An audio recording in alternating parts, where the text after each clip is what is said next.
Namaste everyone, Michelle Granberg here. Welcome to another episode of Positive Energy, promoting a world of empathy and compassion for every human and animal.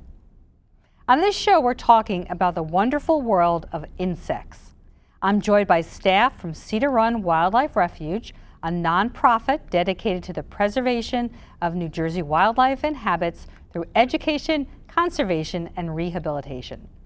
Stay where you are, because Positive Energy starts right now.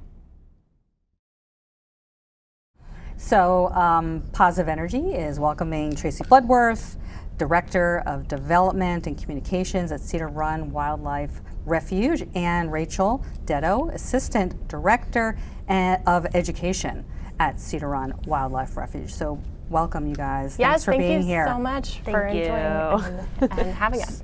So Tracy, you can start out by telling us a little bit about the purpose and mission of Cedar Run. Sure. Woodford Cedar Run Wildlife Refuge is located in Medford, and we are a three-part mission. We focus on environmental education. So Rachel is one of our educators. We focus on wildlife rehabilitation and wildlife conservation, so habitat conservation. We're on 171 acres of land. That is all preserved from the Green Acres Grant, which is amazing. And then we also have a wildlife hospital that we see over 6,000 New Jersey native wildlife every single year. And our primary goal is to rehab to release them back into the wild. And so our team works very hard to be able to rehab and release them in their natural habitats. Awesome. And I've been there and I can attest, it is a magical place. Okay, I'm just saying that right up front. So I really am excited today because we're going to talk about some of our smallest critters that are here in New Jersey because they are so underestimated and overlooked and often maligned, frankly. Insects, the wonderful world of insects. So Rachel, I'm going to go to you and you know, what are insects, first of all? What makes insects insects, their own species? So when we talk about bugs and we talk about insects, we are usually encompassing like a whole bunch of different things, but insects are their own special thing. So insects are anything with 6 legs, 3 body parts, and generally 2 pairs of wings. Though sometimes that changes.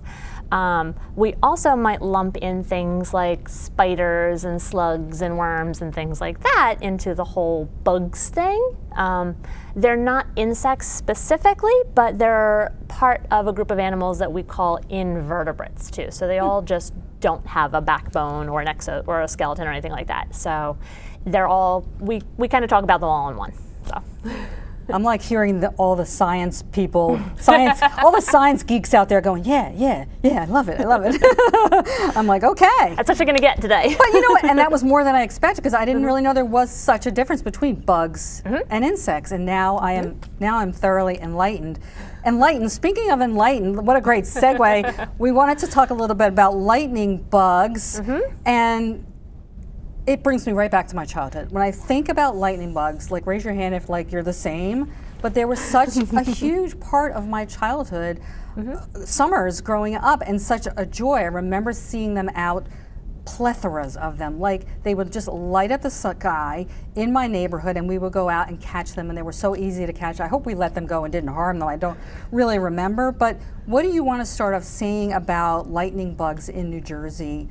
I think they're in trouble and they're decreasing. They are. So one of the things that I wanted to point out today is that your viewers are definitely going to remember like being out in nature and just out in their yards and seeing, like you said, hundreds and thousands of lightning bugs in their backyard. And it was always a really magical feeling to see that. Well, recently they have been in trouble. There's been, it's all anecdotal evidence, so it's all stories that people have been saying, like they've gone out at night and they haven't seen as many lately. And there are some studies going on now to see if that's true. And evidence has shown that yes, it's actually true. We are seeing less lightning bugs now than we have in the past. There's a lot of different reasons for that. One is climate change, unfortunately, is affecting them. Habitat loss is another part of it, and actually light pollution is a huge part of it as well. So there's a bunch of different reasons, and we can talk about each one a little bit as we go, and just to see what we can do about it, because there's still some things that we can help out with them too. So Okay, that's great. Yeah. Tell us some of the factors as to why the numbers of lightning bugs are diminishing. So one of the first ones is unfortunately climate change, and that's a big one. This past summer or early in the season, we had about a 2-month time span where we had no rain. Like, it was a very, very bad drought for a long time, and that's going to affect a lot of different habitats and a lot of different macroinvertebrates, a lot of little tiny guys. They're little tiny bugs. They don't have a whole lot of space to have a lot of water or anything like that, and they do need water to survive. So not having fresh rainwater, regular rainwater, is really going to decrease their numbers. Are you saying there was more rain when we were growing up? Oh, certainly. Oh, Wow. definitely. Or at least it might not have been more rain necessarily, but it was stretched out. It was spaced out a little bit more regularly. Lately, with climate change, we're seeing a lot more intense weather events. So a lot harsher droughts and much stronger storms. So we just had a whole lot of flooding this past weekend. So it all kind of relates there. So. Yeah, absolutely. It's all connected. It's all the ebbs and flows and cycles of nature. Exactly. So what were the other factors? One of the other ones is pesticide use, unfortunately, and habitat loss. So a lot of these insects, they are going to use the ground. They're going to use the ground cover. If it's fall is coming up, so we have a lot of leaves that are going to be going down onto the ground, and in a natural habitat, they make a lovely little blanket on the ground. And a lot of these animals are going to use that leaf litter, they're going to use that blanket to hibernate in under the winter or over the winter. So they actually stay under the leaves all winter long. If they don't have that blanket, they don't have those leaves, they don't have any place to hibernate. Okay? So there's just no place for them to go. The other part is that we like to live in a lot of the same places that these animals also like to live in. And because of that, we tend to take control of that area, and we might tear up the lawn or tear up the forest or tear up the field that they like to live in. And that means that they don't have any place to go either. If we add something like pesticide use on that, where we don't want certain insects to go, well, that might just take out all of the insects, like the good ones as well, the butterflies, the bees, the lightning bugs, all of those are affected by this one thing. So, Yeah. yeah, it's kind of scary. Yeah, I mean, it's all humans' fault again. Yes, but there's Thinking things we we can own the whole planet. do. There's definitely things we can do though, so. Well, I want to talk about what people can do, what the average person, average individual can do in their home environment and outside. But before I do that, I have to know, how does their little light light up? Because that's miraculous right there. It is. This is why we do not want to lose any of these beautiful insects and bugs. They have each their own uniqueness. Gorgeous. Yes. They're so cool. They are so neat. So they actually, their rear ends, their abdomen, okay, actually lights up with a form of bioluminescence. So what they do is they have a chemical mixture. Word of the day, everybody. Bioluminescence. Bioluminescence. It's a good one. They actually have a chemical mixture that they can use to mix things together and light it up. And it just blinks, and it blinks, and it blinks, and it blinks, and it blinks, and it blinks off. And what this is actually a mating signal for these lightning bugs. And each lightning bug, here's the cool thing, right? I know. Wait, no, so one what of my favorite parts about working at Cedar Run is I learned so much from our education department. It is amazing. So I learn something new every single day. Look at and encyclopedias, for God's sake. It's awesome. Yes. So the really cool thing about these lightning bugs is that each species, and there can be hundreds of different species of lightning bugs, it's not just one. There can be dozens of species of lightning bugs just in your own backyard. Each species has its own signal. So it'll actually have its own shape and pattern that it flies in, and its own pattern that it'll blink in. I can't even. I'm bugging out over here. I'm bugging out. We are. Yeah. I'm blown away. I hope our viewers are blown away. I feel like they're so much more evolved than us. I feel like if you need more proof that there's some divine intelligence in this universe, Now, like grasshoppers lightning do bugs the are same it. thing too, right? For Grasshoppers and crickets and cicadas, they all have their own pattern, but they're using sound. Right. They're using sound instead, so they'll rub their legs together and they just have a distinct call.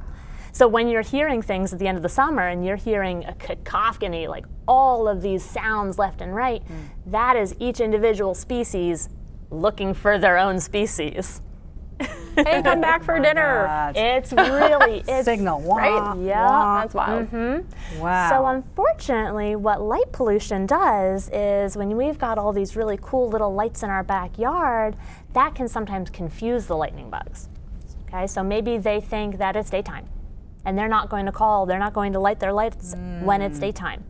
Or if we have, some sort of little flashing LED, they'll think that that's their partner and go to that. Or they might get distracted or think that it's the wrong time of year to start blinking, and then they miss their partners. Right. So it's really, And all of that just throws them off so much so that their populations just are dying off because they can't function normally and naturally. well, it ends up being. I'm putting it in my own sort of Yeah, no, very that's basic fine. words. Yeah. It ends up being a combination of factors, So any one of these things, they would be able to survive. Any one of these aspects, they would be able to bounce back from, or maybe they'd be able to adapt to it a little bit better later on. But because we're at this kind of convergence of everything sort of happening at once, so each one of these factors alone would be manageable, but since it's all together, it's a little bit harder for them to cope with. And they're really seeing a lot of numbers start to drop now. So, yeah. So I'm sure people are saying, hey, no, this cannot happen. That's what I'm saying. We need to bring them back. I hope that we haven't lost them altogether. Not yet. But what are a couple of simple things that people can do to make sure for all insects that we are supporting them and helping them thrive? Yes. So the easiest one is probably turn your lights off at night. That's specifically for lightning bugs, but that's also going to help out things like moths and cicadas and crickets and things like that might get confused thinking that it's daytime, So there's a lot of nocturnal bugs that need darkness in order to function. So just turning off our lights at night. And that also helps with migratory birds too. So It does. just everything is kind of connected with that. So. Oh my God, that makes turn off your so lights. much sense that it's confusing for them. Yeah. Yeah. It definitely is. And that's a really simple thing, Put a timer on. Click the lights off after a certain time and that's fine. You don't have to watch Darkness it. It's around. darkness. Yep. All of that is going to be nice and safe after that. The habitat loss is a little bit harder to work around, but that is also something really easy to set up. If you don't necessarily want bugs in a specific part of your yard, make a habitat for them somewhere else. Planting native plants is always a great idea. It's just a great idea in general. But also setting up a leaf pile and a brush pile and what I like to call a bug hotel. Bug hotel. A bug hotel, yes. But this is the kind that can go in and they can go out. Yes, exactly. Bug hotels are great because you can set up just a bunch of wood. Just put a wood pile at the edge of your property somewhere. And insects are going to come in and burrow inside of it, but also bigger things like lizards are going to come in, toads are going to hang out in there, things like chipmunks and squirrels are going to run in and hide out for a little bit.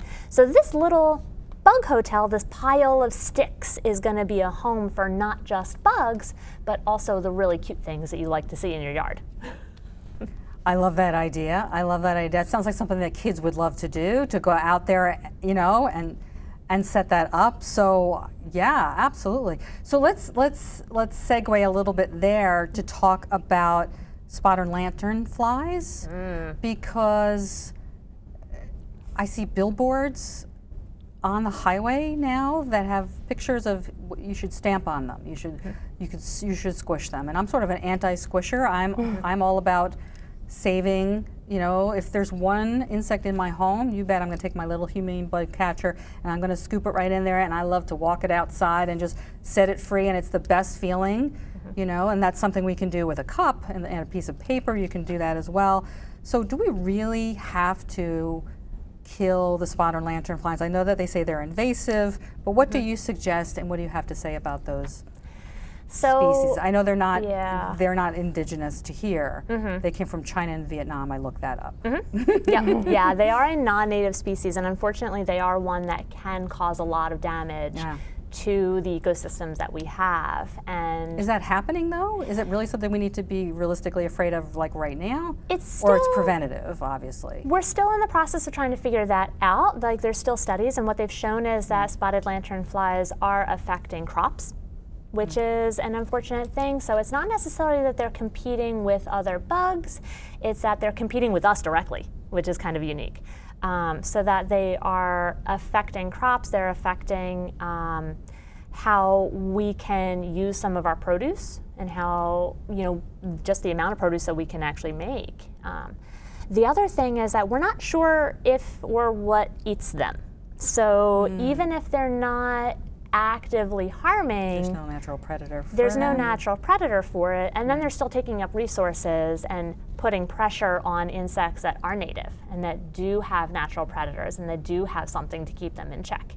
So even if they're not actively hurting anything here, then there's still going to be a hazard, there's still going to be a pressure just because they're just here out of control.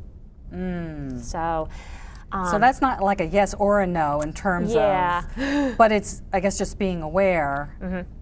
My advice for that would be to prevent and trying to take care of the invasive species that they actually live off of.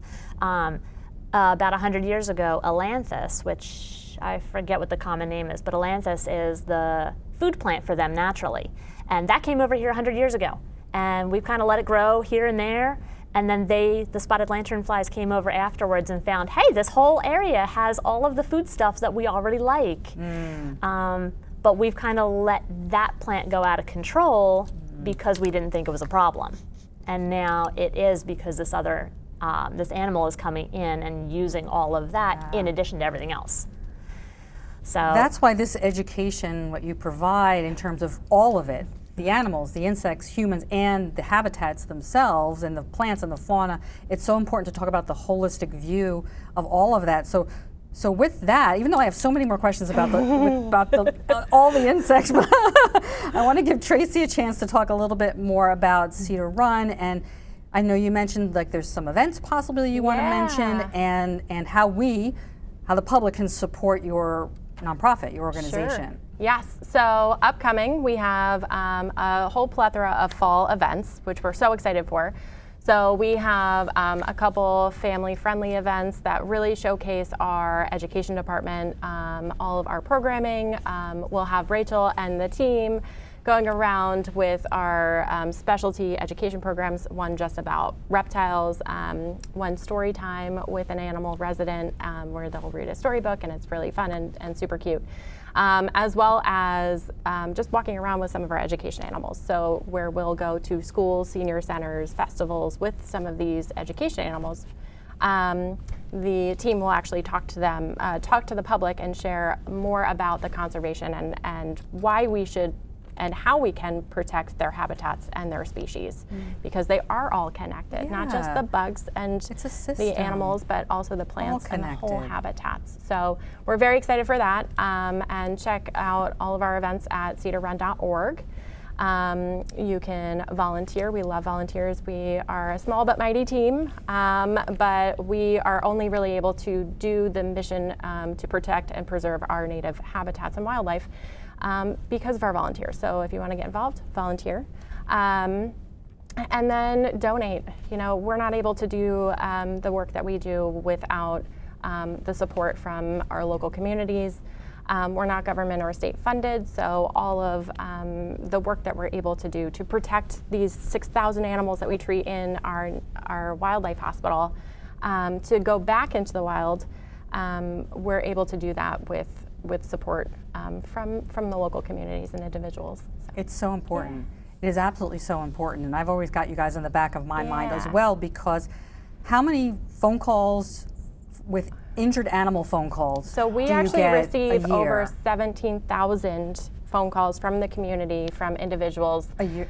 every year. And our 17,000. 17,000. 17,000 Yes. phone calls. Yeah. And what's the statistic on what happens with those phone calls? Are you able to help them just through the phone verbally? So we want to remind people call you, Right. call your more local wildlife rehabbers. Yep. If you find an injured animal, help the animal, please, but there's limits on that. Yes. So our biggest advice is to call a licensed wildlife rehabilitator, whether you're traveling to, let's say, the Poconos, out of state, or you live right in New Jersey. Call your local licensed wildlife rehabilitator. Cedar Run is one of the largest in South Jersey and in the tri-state area. So you would call Cedar Run. If we don't answer right away, make sure to leave a message. We will call you right back, and we certainly want to help you and the animal that you've found. So whether you have found a baby bunny in your yard and your dog might have gotten to it, or you're just looking for preventative, call Cedar Run. Our wildlife team will walk you through those steps to prevent, or if that is something that needs to be just observed for a couple hours, or immediate attention. So our small but mighty team, we have 4 wildlife rehabilitators, licensed wildlife rehabilitators, state and federally licensed, as well as part-time staff in our wildlife hospital. But again, our volunteers really help with our wildlife hospital. So our wildlife team will certainly give you the best advice that would be the best for that animal, as well as your specific certain situation. So everybody has a unique situation. Every animal is a little bit different. You're like the 911 for animals. So I'm telling you, that's where the phone call is. I want to tell people over and over again, because people, find animals all times, at night or day, and they don't know what to do. We also have a 24-hour drop-off. So the best thing to do for animals is a warm, dark, quiet spot. No food or water until you check with the wildlife rehabilitation team, because sometimes that good intentions from a Good Samaritan might turn into something either fatal or something that is irreversible. So overfeeding a bird with a crop might be detrimental to that bird. So that's where we say no food or water, and as well intended as people might be, there are very, very specific instructions and reasons for all of that. Exactly. Yes. Okay, so thank you for that. And Rachel, I guess back to you. We're going to wrap up in a bit, and there's so much more, and we're going to do part 2 with a couple of other lovely friends. Yay! So excited. But what's sort of your main message, or what would you want people, and when it comes to insects, to hear the most?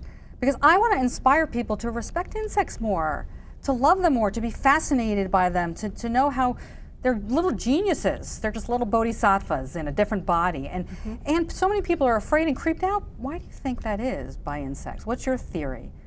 Mine is that they look a little alien sometimes, and people are like the Hollywood version of aliens. People, do you agree? Yeah, that's probably it. They're so like a lot of unlike people, us. they're very unlike us. But you know what? With a little bit of education, that actually really helps the fear. And working in education, I've noticed that having these experiences with these animals really helps turn that fear into admiration.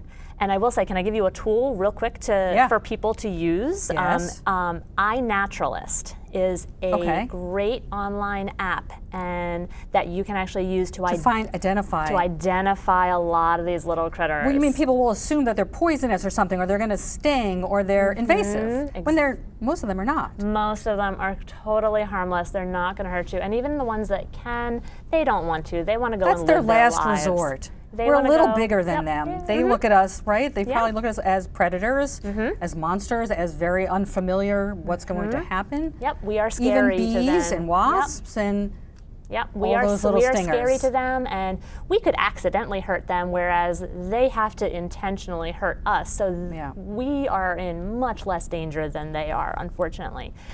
So having that understanding is going to help out, and learning to identify these creatures and learning to figure out what's special about them is really going to help go a long way toward that too.